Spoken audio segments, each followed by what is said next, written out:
26 जानेवारी 1950 रोजी आपण देशाचं संविधान स्वीकारलं. पण या संविधानाची सुरुवात कशी झाली होती माहिती आहे? 29 ऑगस्ट 1947 या दिवशी हा भारतीय लोकशाहीच्या इतिहासातला एक महत्त्वाचा दिवस म्हणावा लागेल. याच दिवशी संविधान सभा अध्यक्ष डॉक्टर राजेंद्र प्रसाद यांच्या नेतृत्वाखाली संविधान मसुदा समिती स्थापन करण्यात आली आणि तिच्या अध्यक्षपदी डॉक्टर बाबासाहेब आंबेडकर यांची निवड झाली. संविधान तयार करण्याचं कठीण काम बाबासाहेबांच्या खांद्यावर आलं. त्यानंतर डॉक्टर बाबासाहेबांनी विविध देशांच्या घटनांचा सखोल अभ्यास केला आणि अखेर भारतीय परिस्थितीला साजेसा आराखडा तयार केला. या मसुदा समितीत एकूण 7 सदस्य होते.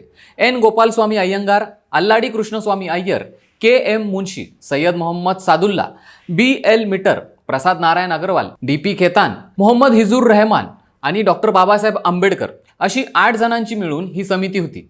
पण मसुदा समिती तयार करण्याची जबाबदारी प्रत्यक्षात बाबासाहेबांनी काटेकोरपणे पार पाडली. त्यांनी सामाजिक न्याय, समानता, स्वातंत्र्य आणि बंधुता या तत्वांना केंद्रस्थानी ठेवून कलम रचली.